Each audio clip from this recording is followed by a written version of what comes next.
Hi, my name is Jan from FlyNet, and today I'm gonna review the FlyNet XC. So let's have a look. We have one button to switch on and switch off. So here we go. It starts and it blinks slowly. That means it's searching for GPS. We don't have signal here because I'm in the office, but if I go outside, you have a blinking faster, which means the GPS is working. And you can switch off. There you go, and switch on. It will beep when I go up, like any variometer. It's pretty much sensitive.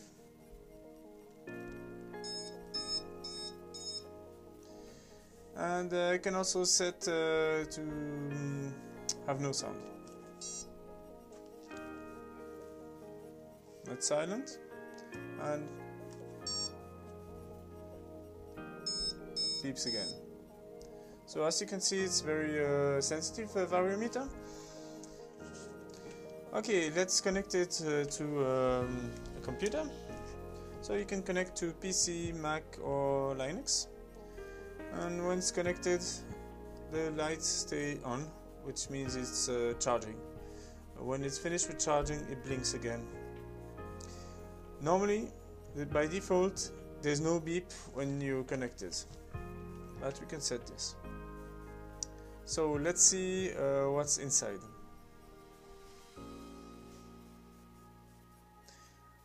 Okay, so here we can see the FlyNet XC is there, and I click on it. All I can see inside, different things. So I see my flights. There's 4 flights here, all finishing with IGC. So these flights I can download them in my computer, like drag and drop. I have my flight here, and I can upload it to any contest or whatever. And here I see the setting, which is config text. So if I double click on it, here you go, I see this window. And here I have a few things. I have the firmware version, which is in this case XC1A1.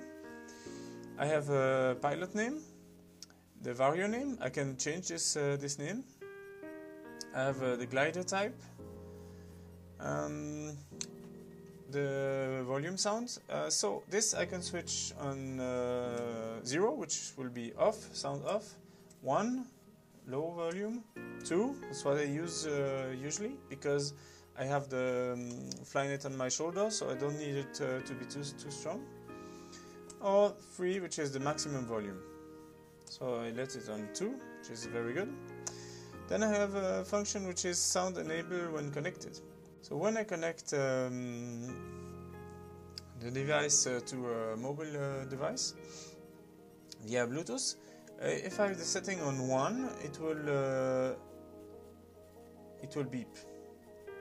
If I have the setting on 0, it won't beep. So it's the app who beeps. And sound enable when charging. This is a setting which is useful if you use an external battery and charge your device while flying. If not, you let it on 0, because if you charge it, let's say while sleeping in the night, when it finishes the charge, it will start to beep, and this is annoying. So it's better to have it like default on 0. But you can also set it on 1, and so it functions also when you fly. The GPS rate, which is how much second per point. Here it's the default, which is 5, so every 5 seconds it makes a point, a GPS point. But you can set it, for example, for a competition on 1 point every second, or 3 every 3 seconds, or even 10 if you want. I let it usually on 5. This has an advantage because it don't use too much battery.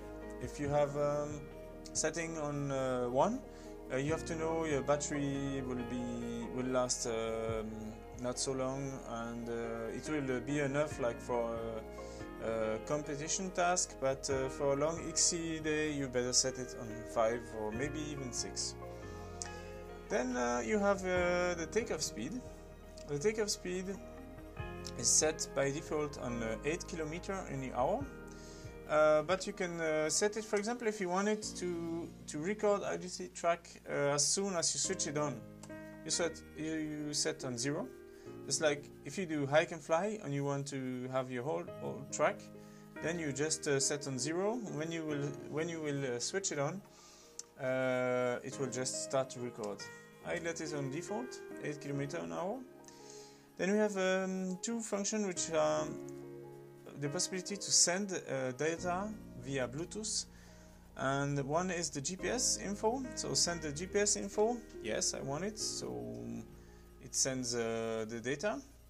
Or no, let's say to hike and fly and I want a really big battery autonomy, I will set it on 0, and so the device will not send anymore the GPS info, but it will still record. And then you have send pressure sensor info. So this is the vario. You can send or not via Bluetooth.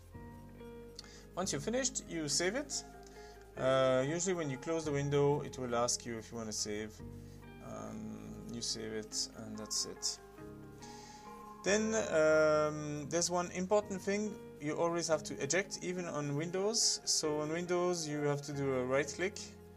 Mac you have an icon for this, but whatever, eject it and wait until it's really ejected. Takes a bit of time. So now I can unplug the device. So here we have a Velcro strap, which is an accessory, and this is good to set the FlyNet on your shoulder strap of the harness, and you can set the length, and when you have the good length you just cut with the scissors the part you don't need. Okay, I'm gonna show you how to connect a mobile device together with the FlyNet. So let's see this. Here we go. First I have to connect the Bluetooth together, so I go in the settings and select Bluetooth, and it's searching now, and I see FlyNet XC Yan, this is mine, so I click on it,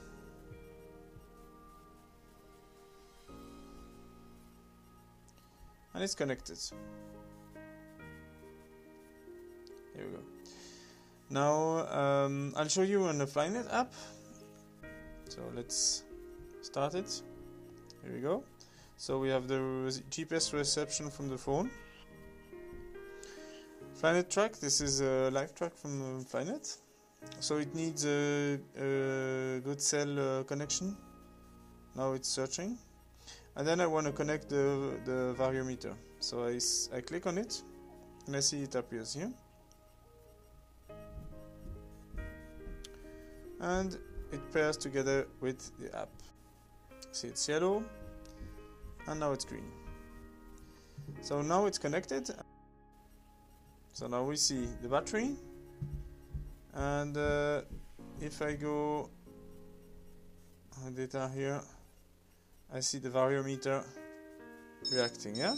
Going up, going down.